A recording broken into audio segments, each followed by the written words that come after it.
মুহূর্তে আমরা দেখছি ঘটনাস্থলে রয়েছেন পুলিশ আধিকারিক সহ বিভিন্ন আধিকারিকরা এবং অধীর চৌধুরী তিনিও এসে পৌঁছেছেন এই মুহূর্তে।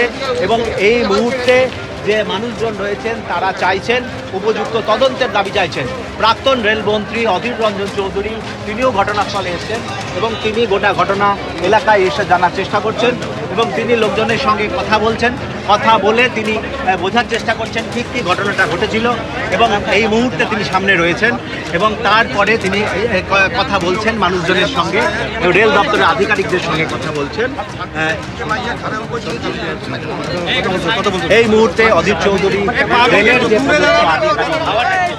আধিকারিকদের সঙ্গে কথা বলছেন এবং কথা বলে একটু বোঝার চেষ্টা করছেন যে কি করে হলো এরকম একটা মেন এই ঘটনা কি করে হলো বলছেন। হ্যাঁ বাবা দাঁড়া বুঝতে পারিনি তো, বলতে হবে তো। সম্পূর্ণভাবে এটা হচ্ছে এই রেলের যে কর্মচারী তার গাফিলতি। এখানকার যে গেটম্যান নামান না, আপনি সরুন না। এখানকার যে গেটম্যান সে হচ্ছে মূল অপরাধী। সে নিজে একটা চুল্লুখোর, ঠিক আছে, চুল্লু খেয়ে থাকে এখানটায়। সে কিছু সতর্কতা অবলম্বন না করে সে রেল গেটটা খুলে দিয়েছে। রেল গেট খুলে দেওয়া মানে এটা লেভেল ক্রসিং, এটা যদিও ম্যান লেভেল ক্রসিং কর্মচারী আছে, সে রেল গেটটা খুলে দিয়েছে, কর্তব্য পালন করেনি। আর ততক্ষণে বাচ্চাদের নিয়ে স্কুলের বাচ্চাদের নিয়ে যাচ্ছে গাড়ি, এই ভয়াবহ ঘটনা ঘটল।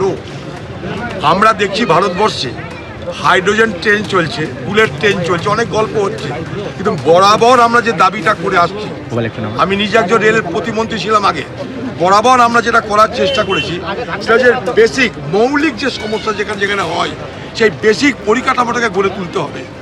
এই বেসিক পরিকাঠামো গড়ে তুলতে না পারার কারণে আজকে এই অবস্থা। কেন এখানে কর্মচারী খুলে দিল? তাহলে কি সে ট্রেন্ড নয়? তাহলে কি সে জানে না? না তাকে কি কোনো ক্যাজুয়াল ডাকা হয়েছে? না তাকে কি আউটসোর্সিং করা হয়েছে, কোথাও থেকে নিয়ে আসা হয়েছে ভাড়া করে? সে কি রেলের কাজকর্ম সম্পর্কে প্রকৃত অর্থে সে শিক্ষিত? এতগুলো প্রশ্ন আসবে। এটা মূলত রেলের সুরক্ষার প্রশ্ন। সেই সুরক্ষার দায়িত্বে যারা আছে তাদের গাফিলতির কারণে আজকে এটা হয়েছে।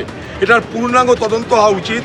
এবং আরও বলবো যে এইগুলো থেকে মুক্তি পেতে গেলে দীর্ঘস্থায়ী পরিকল্পনার জন্য যে সমস্ত সিদ্ধান্ত রেলের কর্তৃপক্ষের আছে, রেল দপ্তরের আছে, সেগুলোকে দ্রুত এখানটায় বাস্তবায়িত করা দরকার। নালে এই শুধুমাত্র একটা ব্যক্তির জন্য এতগুলো বাচ্চার প্রাণ গেল, কেউ মৃত্যুর সঙ্গে পাঞ্জা লড়ছে, কেন এত বড় ক্ষতি হলো, এতগুলো বাচ্চার প্রাণ গেল, এটা এই এলাকার মানুষের কাছে অত্যন্ত বড় প্রশ্ন। তাই স্বাভাবিকভাবেই তারা দাবি করছে রেলের অফিসার আসুক, তাদের সঙ্গে কথা বলবে।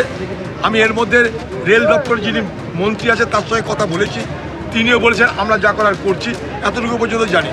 আমি রেলের মন্ত্রী অশ্বিনী কুমার সাহেবের সঙ্গে কথা বলেছি, এখনও বললাম, কারণ আমি যখন দায়িত্বে ছিলাম তার সঙ্গে চেনা জানা ছিল। পুলিশ লাঠিচার্জ করছে। আচ্ছা আচ্ছা, অদিতদা এর আগেও একবার এখানে অ্যাক্সিডেন্ট হয়েছিল এই পয়েন্টেই, এটাকে তো আন্ডারপাস করার দরকার। অবশ্যই আন্ডারপাস করা দরকার।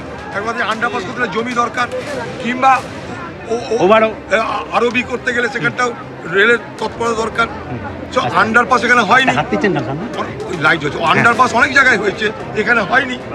এবিপি আনন্দ, এগিয়ে থাকে, এগিয়ে রাখে।